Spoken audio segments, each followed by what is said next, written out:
Right now, 41% of the Earth's surface is desert or dry land, and every single year, an area the size of Ireland turns to sand. Forests disappear. Farmland dies, villages get buried, families lose everything. Scientists call it desertification, and for decades the world's best minds have tried to stop it. They planted trees, they built walls, they spent billions of dollars, and almost nothing worked. But then, in one of the most remote corners of China, a former schoolteacher tried something that sounded completely insane. He released rabbits into a desert. Not a few, not 100, 4.5 million rabbits. And then he covered that same desert with the largest solar farm on Earth, shaped like a galloping horse. Sounds unbelievable, doesn't it?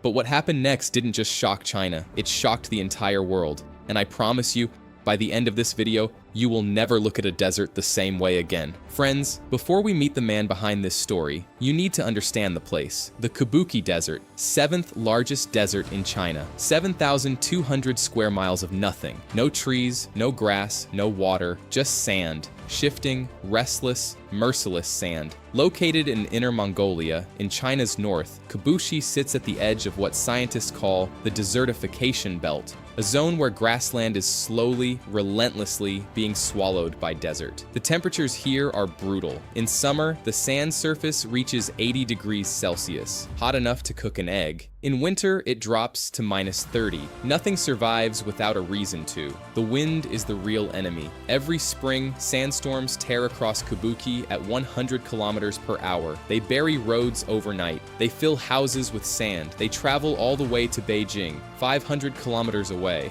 turning the sky yellow and forcing millions of people indoors. For the communities living on the edge of Kabuki, life was a slow surrender.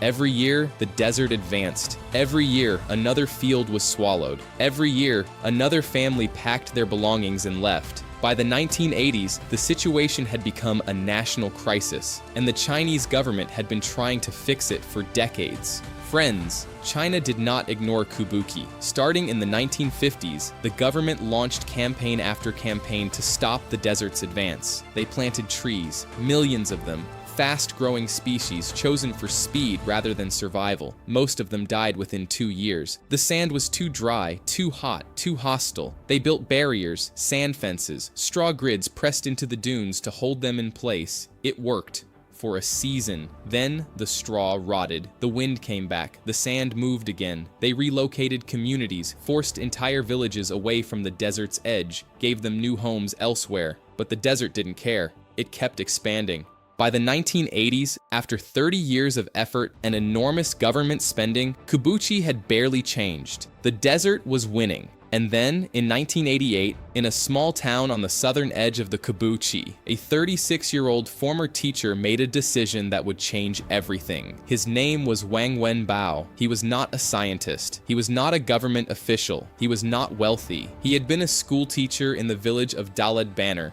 one of the poorest communities on the edge of the desert. He had watched year after year as the sand crept closer, as the wells dried up, as his neighbors left. Wang did not leave. Instead, in 1988, he started a small salt company. The Kabuki Desert, for all its hostility, sat on top of enormous underground salt deposits. Wang began extracting and selling that salt. It wasn't glamorous, it wasn't visionary, it was just survival. But here is what made Wang Wenbao different from every government official, every scientist, every well-funded expert who had tried and failed before him. He lived there. This was his home. These were his people. He wasn't managing a problem from a distance. He was inside it. And so, while his salt business slowly grew, Wang started asking a question that nobody else had thought to ask. Not, how do we stop the desert? But, how do we make the desert useful? That single shift in thinking, from fighting the desert to working with it, would eventually earn Wang Wenbao a nickname that spread across China, the Desert King. But in 1988, he was just a poor teacher with a salt company and an idea, and the idea involved rabbits. Friends, let me tell you about the Rex rabbit, because this animal is the secret at the heart of everything that happened in Kabuki. The Rex rabbit is not an ordinary rabbit. It was bred in France in the 1920s for one specific quality: its fur.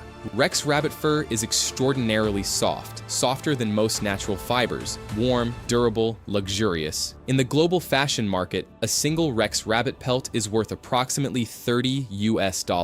And here is the economics that Wang Wenbao understood before anyone else. A Rex rabbit costs approximately $2 to raise, $30 of revenue, $2 of cost. A single female Rex rabbit produces 200 to 300 offspring per year. China already held 80% of the world's Rex rabbit fur market. The demand was enormous, the profit margins were extraordinary, and the rabbit, crucially, could survive in semi-arid conditions that would kill most livestock. But Wang wasn't just thinking about fur, he was thinking about something far more important. What does a rabbit do in a desert? It eats, it digs, it moves, it produces waste. And in a desert ecosystem, starved of nutrients, starved of organic matter, starved of biological activity, all of those things matter enormously.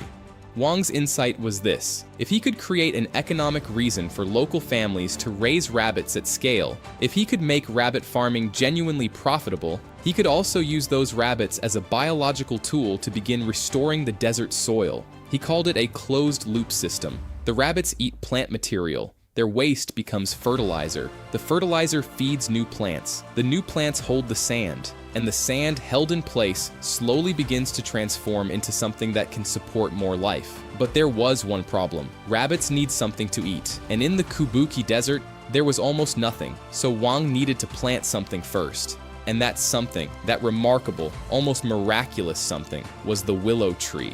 Friends, the willow tree is not what most people picture when they think of desert restoration. You think of cactus, of drought-resistant scrub, of tough, spiny plants built for punishment. The willow is soft, graceful, associated with water, with rivers, with green landscapes, and yet, the specific willow species chosen for Kabuki has a root system unlike almost anything else in the plant kingdom. Its roots can reach 300 feet deep, 300 feet. Straight down through sand, through rock, through layer after layer of desert subsoil, until they find water. And once they find it, the willow doesn't just survive, it thrives, it grows fast. It produces enormous quantities of biomass, leaves, branches, shoots, that fall to the ground and begin decomposing into organic matter. 5 tons of organic humus per acre per year. In a desert that had essentially zero organic content in its topsoil, that number is transformative. But the willow does something else that Wang Wenbao understood intuitively. Planted in rows, in dense, interlocking windbreaks, willow trees act as a wall against the wind.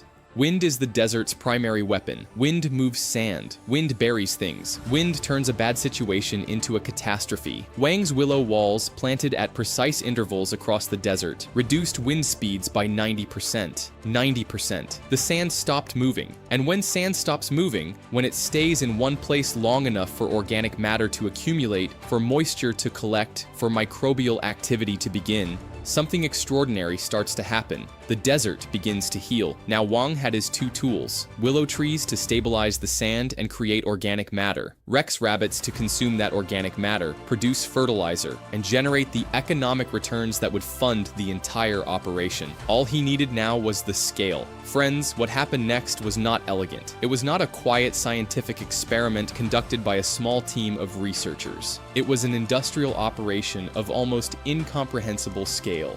Over the following 2 decades, Wang Wenbao's operation, funded first by his salt company profits, then by government partnerships, then by private investment as word spread, deployed thousands of workers across the Kabuki Desert.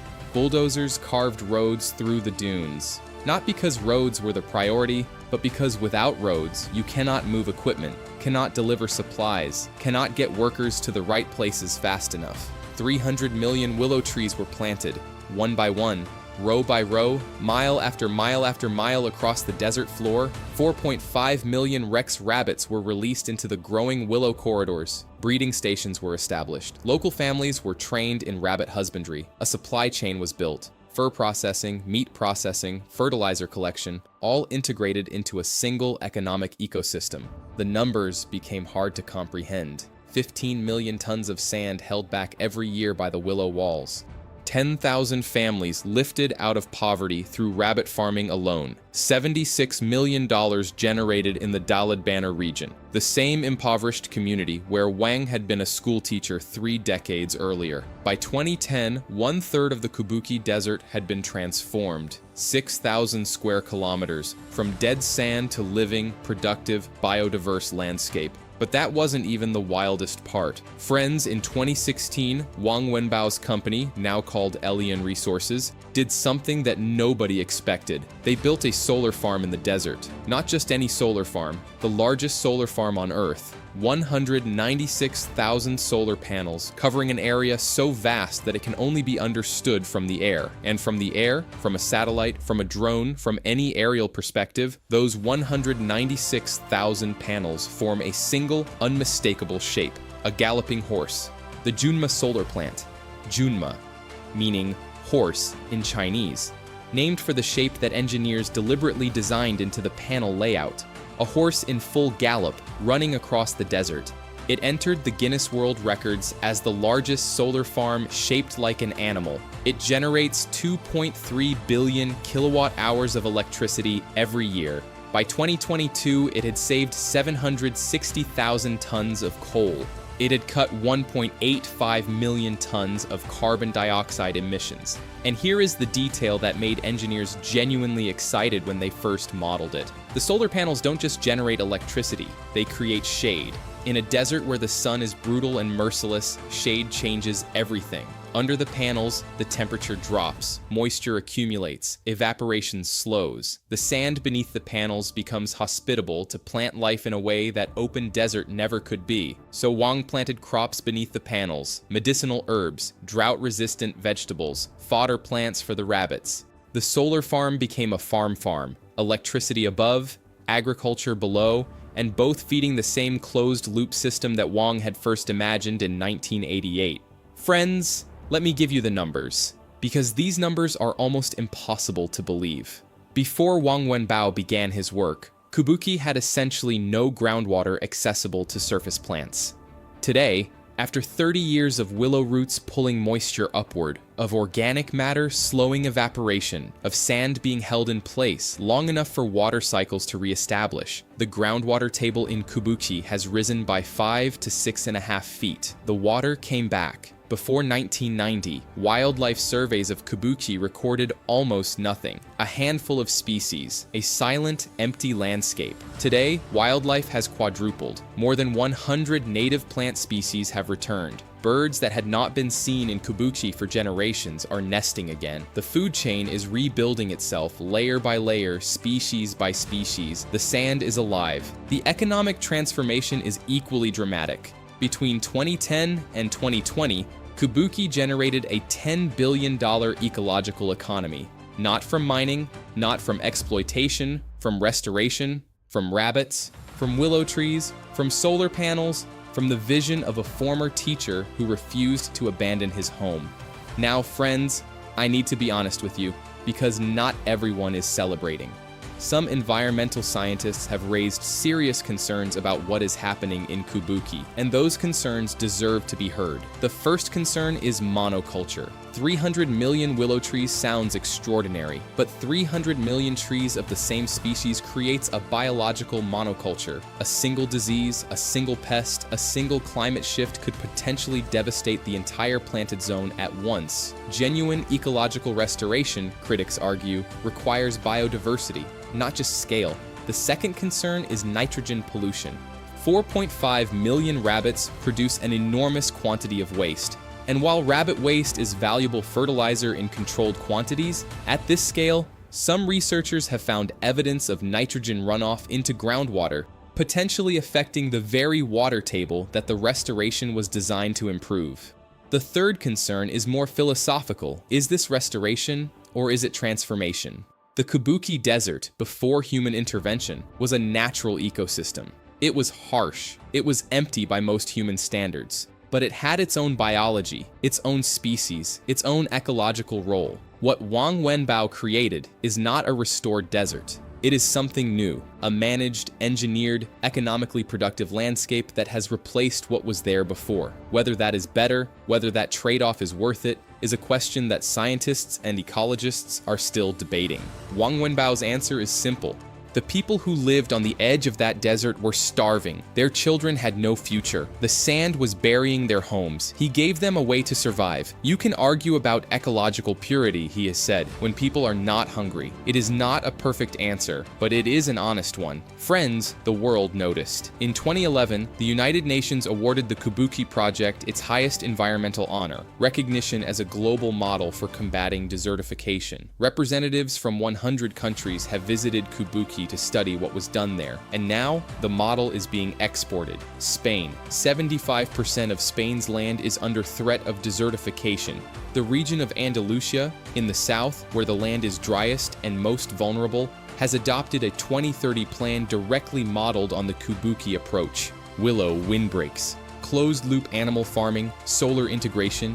African nations, where desertification is destroying farmland at a rate that threatens food security for hundreds of millions of people, are in active discussions with Allian Resources about partnership projects. Australia, which knows better than almost any country on Earth what happens when rabbits are introduced without a system to manage them. In the 19th century, 24 rabbits released by a British settler exploded to a population of 1 billion, devastating ecosystems across the continent. Australia spent the next 150 years trying to eliminate them. China took the same animal, built a system around it, and used it to restore a desert. The difference was not the rabbit. The difference was the thinking. Friends, let me bring this back to where we started. 41% of the Earth's surface is desert or dry land. Every year, more farmland dies, more communities are displaced, more children grow up with less. The standard response has been grief, or denial, or the kind of enormous, expensive, top-down intervention that looks impressive on paper and fails in practice. Wang Wenbao tried something different. He started small. He started local. He started with what he had, a salt company, a knowledge of his land, and the stubborn refusal to accept that his home was finished. He did not save the Kubuki Desert by fighting it. He saved it by understanding it, by working with its biology, its economics, its people, by creating a system where the desert's own resources, its sun, its sand, its underground water, became the tools of its own restoration. And here is what I want you to take from this story. The problems facing our planet are real. The scale is terrifying. The timelines are urgent. But the history of human ingenuity is a history of people who refuse to accept that the problem was bigger than the solution. Wang Wenbao was a school teacher who started a salt company, and he turned 6,000 square kilometers of dead sand into a living, breathing, economically thriving ecosystem. If that doesn't give you hope, I don't know what will. Tell me in the comments, which part of this story surprised you the most? Was it the rabbits, the solar horse, the groundwater coming back? I read every single comment. And if you want to see another story like this, of ordinary people solving extraordinary problems, I have made a full video on the Great Green Wall of Africa, the most ambitious reforestation project in human history. You can click here to watch it. Thank you very much.